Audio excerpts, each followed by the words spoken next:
Você consegue imaginar um Deus poderoso, majestoso, todo suficiente, ansiar pelo seu amor, ansiar por se relacionar com você? A Bíblia fala lá em Isaías no capítulo 1. Confesso que é uma das passagens que mais amo e que mais impactaram o meu coração quando eu li pela primeira vez. Deus ele diz através do profeta Isaías: ouvi, os céus, dá ouvidos tu, ó terra, porque o Senhor tem falado. Eu criei filhos, eu os engrandeci, mas eles se rebelaram contra mim. O boi conhece o seu possuidor e o jumento conhece a manjedoura do seu dono, mas Israel, mas o meu povo não tem conhecimento de mim. O meu povo não entende. Quando eu li essa passagem pela primeira vez, eu fui às lágrimas, porque eu não acreditava. Eu fiquei constrangida com o que eu estava lendo. Como assim? Um Deus todo-poderoso, um Deus que criou os céus, a terra, o boi e o jumento, um Deus que criou eu, você. Como assim?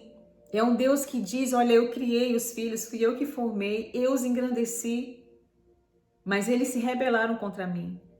E Deus, ele se compara, não que ele seja comparável, ele é incomparável, mas para trazer a discrepância do comportamento do seu povo para com ele, ele diz: olha, até um animal irracional, até o boi conhece quem é o seu possuidor. Quando o seu possuidor fala, ele sabe que é o seu possuidor falando e ele o segue.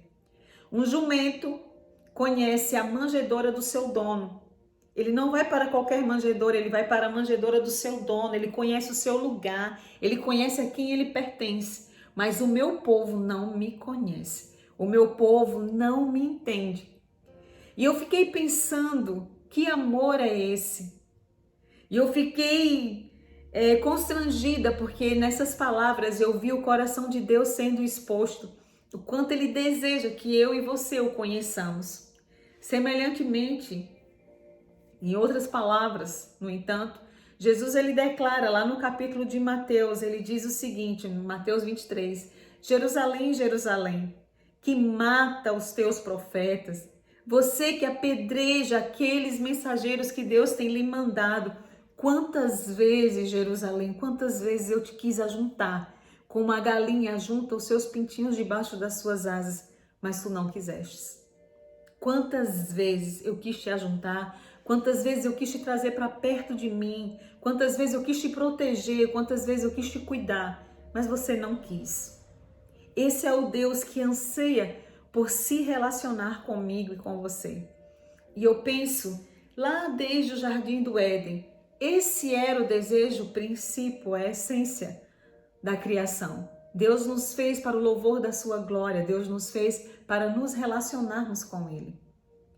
E eu fico pensando, alguém uma vez me falou, mas você não acha que Deus de repente não tenha sido justo? Se Ele sabia, se Ele é onisciente, Ele sabia que o homem pecaria, por que que Ele colocou a opção da árvore do bem e do mal? E eu lembro de ter respondido, e é aquilo que eu creio de fato. Eu falei que foi a primeira prova de amor de Deus pela humanidade.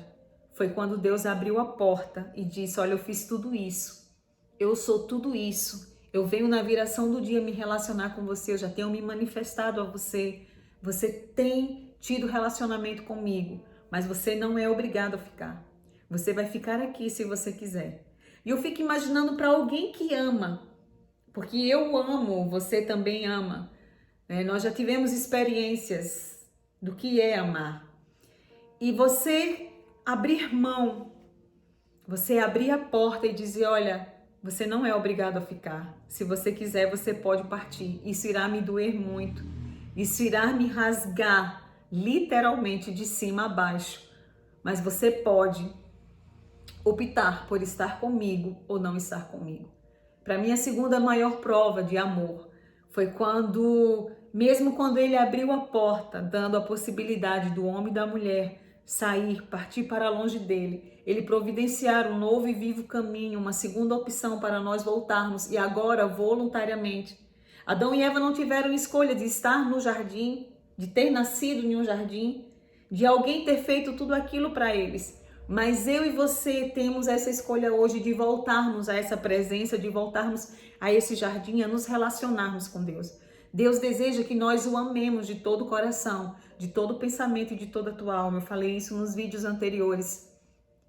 Quando nós amamos a Deus, Jesus ele vai dizer isso lá em João, no capítulo 14 ou 17, salvo engano. Capítulo 14, no versículo 21. Ele diz, aquele que guarda os meus mandamentos, aquele que tem os meus mandamentos e os guarda, esse é o que me ama. O que Jesus ele estava dizendo nessa passagem, ele diz, olha, quem me ama, guarda os meus mandamentos. Quem me amar, vai guardar os meus mandamentos. As pessoas, às vezes, elas querem fazer o contrário, elas querem guardar os mandamentos para depois amar. E essa jornada, essa trajetória fica muito pesada para elas. Porque você obedecer a alguém, você guardar os mandamentos e você não amar essa pessoa, perde um pouco a leveza, né? Se você for mãe ou pai que esteja me ouvindo, você sabe do que eu estou falando. Como é leve, apesar de cansativo, você acordar às madrugadas para amamentar o seu filho. Mas como é leve, como você faria isso quantas vezes fossem preciso? Como é leve passar noites a fio sem dormir quando você ama. E é isso que Jesus ele diz lá no capítulo 14 de João. Se você me ama, você vai guardar os meus mandamentos. Quem não guarda os meus mandamentos, não me ama. Mas se você me amar, você guardará os meus mandamentos. E aí no versículo 25 do mesmo capítulo, ele também diz, aquele que me ama guardará os meus mandamentos. Eu e o Pai viremos para fazer nele morada. Ou seja, voltar a esse relacionamento, voltar a nutrir, a se conectar com Deus. E tem algo interessante aqui no Salmo 130. Davi, aquele homem que apesar de falho foi chamado homem segundo o coração de Deus.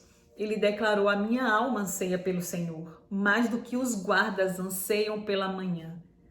Será que o teu coração tem ansiado pelo Senhor, pela presença do Senhor? Eu anseio pelo Senhor, eu amo o Senhor, eu conheço o meu Senhor e eu anseio por estar em sua presença. Em Salmo 63, no versículo 1, diz também, ó Deus, tu és o meu Deus, eu te busco intensamente, a minha alma anseia por ti. Todo o meu ser anseia por ti, numa terra seca e exausta de água. Uau! Uau! Que verdade! Essas palavras precisam ser para o nosso coração. Assim como o salmista Davi, ele declarou e nós devemos declarar, ó Deus, tu és o meu Deus. Às vezes nós não temos dúvida de que Ele é o nosso Deus, mas nós paramos apenas por aí. Mas Deus deseja elevar o nosso nível nesses dias. Ele diz, olha, tu és o meu Deus e eu quero te dizer que eu tenho sede de ti. A minha alma, eu te busco intensamente, porque a minha alma tem sede de ti. Todo o meu ser, tudo que há em mim anseia por ti, numa terra seca e exausta de água. E talvez você esteja assim, em uma terra seca e exausta de água, mas você tem buscado matar a sede em vários lugares. Lá no capítulo de João, no capítulo 4, Jesus ele se encontra também com uma mulher chamada mulher samaritana. E ele diz, mulher, se você beber da água que eu lhe der, nunca mais você terá sede, porque a água que eu lhe der fará jorrar dentro de você um manancial de águas vivas que jorrará para a vida eterna. Quem vem a mim e bebe dessa água, nunca mais voltará a ter sede. Pelo que você tem ansiado? Pelo que ou por quem você tem ansiado? O que a sua alma tem desejado, o que sua alma tem buscado, aonde você tem tentado matar e saciar a sua sede? Eu quero te desafiar nesse dia, nessa noite, te encorajar a ir à fonte, a conhecer o teu Deus. É como Deus fala lá em Isaías, até um jumento, até uma jumenta, conhece qual é o seu lugar. Até um boi, uma vaca, uma ovelha, conhece quem é o seu possuidor. Você precisa conhecer ao Senhor. Conhecer, eleve o nível nesses dias. Diga para o seu coração, eu quero conhecer a Deus. Eu quero conhecer a Deus, eu quero ser íntima de Deus. E eu quero buscar como eu nunca busquei, eu quero ansiar como eu nunca ansiei. Eu quero estar debaixo das tuas asas, como uma galinha abraça os seus pintinhos. Eu quero ser esse pintinho que o Senhor cuida, que o Senhor protege, que o Senhor está ali nutrindo. Minha oração é que você seja despertado, despertada nesses dias a ser movido, ser de fato mexido, virado aos avessos, de dentro para fora, por essa busca intensa de conhecer mais o Senhor.